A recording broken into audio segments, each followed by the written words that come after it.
90 రోజుల్లో మరో 30,000 ఉద్యోగాలను భర్తీ చేయబోతున్నామన్నారు సీఎం రేవంత్ రెడ్డి. అధికారంలోకి వచ్చి ఏడాది తిరక్కముందే 60,000కు పైగా ఉద్యోగాలు అందించి నిరుద్యోగుల్లో విశ్వాసం కల్పిస్తున్నామన్నారు. ఎప్పటికప్పుడు ప్రభుత్వ ఉద్యోగ ఖాళీలను భర్తీ చేస్తూ ముందుకెళ్తున్నామన్నారు. నిరుద్యోగులకు, విద్యార్థులకు సమస్యలు ఏమైనా ఉంటే మంత్రులు, ఎమ్మెల్యేలకు విన్నవించాలని రేవంత్ రెడ్డి సూచించారు. మీ సమస్యలను పరిష్కరించేందుకు మీ రేవంత్ అన్నగా మీకు ఎప్పుడూ అండగా ఉంటానని భరోసా ఇచ్చారు.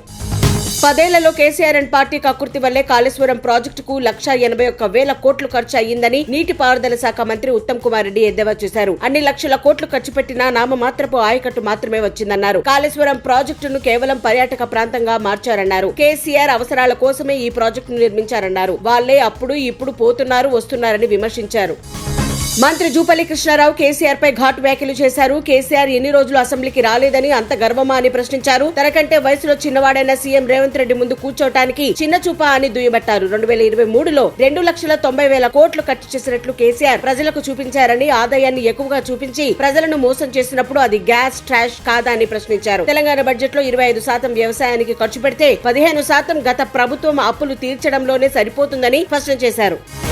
గోదావరి వరద బాధితుల్ని ఆదుకుంటామని ఏపీ ముఖ్యమంత్రి చంద్రబాబు ప్రకటించారు. తూర్పు, పశ్చిమ గోదావరి, కోనసీమ, కాకినాడ, ఏలూరు జిల్లాలు వరద ప్రభావానికి గురయ్యాయని తెలిపారు. 4,317 ఎకరాల్లో వరి పంట దెబ్బతినిందని, 1,00,000 ఎకరాల్లోని వరి నాట్లు ముంపునకు గురయ్యాయని చెప్పారు. సహాయక శిబిరాల్లో ఉన్న వారికి 3,000 చొప్పున ఆర్థిక సాయం, 25 కేజీల బియ్యం, లీటర్ పామాయిల్, కందిపప్పు, కూరగాయలు అందిస్తున్నామన్నారు.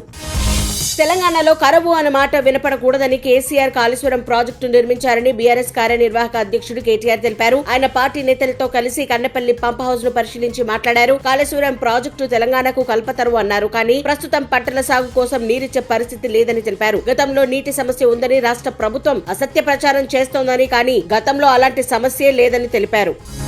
చంద్రబాబు సర్కార్ 50 రోజుల పాలనపై జగన్ సంచలన వ్యాఖ్యలు చేశారు. చంద్రబాబుకు రెగ్యులర్ బడ్జెట్ ప్రవేశపెట్టే ధైర్యం లేదన్నారు. ఎన్నికల సమయంలో రాష్ట్రం 14 లక్షల కోట్ల అప్పుల్లో ఉందని చెప్పి సూపర్ 6 హామీలు ఇచ్చారని, అధికారంలోకి వచ్చాక ఆ లెక్కలు చూపించడానికి పడరాని పాటలు పడుతున్నారని మండిపడ్డారు. గవర్నర్ ప్రసంగంలో 10 లక్షల కోట్ల అప్పు ఉన్నట్లు చూపించారని, శ్వేత పత్రాలతో ప్రజలను మభ్యపెట్టే ప్రయత్నం చేస్తున్నారన్నారు.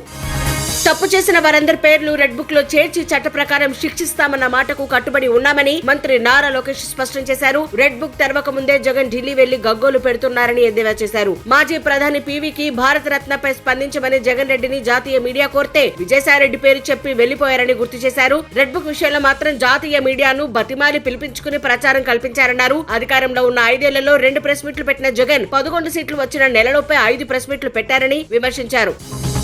ఐఏఎస్ అధికారిని స్మితా సబర్వాల్ వ్యాఖ్యలపై తెలంగాణ జన సమితి అధ్యక్షుడు ఆచార్య కోదండరాం మండిపడ్డారు. దివ్యాంగులపై ఆమె చేసిన వ్యాఖ్యలను తీవ్రంగా ఖండించారు. దివ్యాంగులు కొన్ని ఉద్యోగాలకు పనికిరారని స్మితా సబర్వాల్ చేసిన వ్యాఖ్యలు రాజ్యాంగ స్ఫూర్తికి విరుద్ధమన్నారు. వాళ్లు సకలాంగుల కంటే ఎంతో ఉన్నత శిఖరాలను అధిరోహించారని తెలిపారు. చట్టాలను అమలు చేయాల్సిన ఐఏఎస్ అధికారిని వైకల్యాన్ని కించపరచడం కరెక్ట్ కాదన్నారు.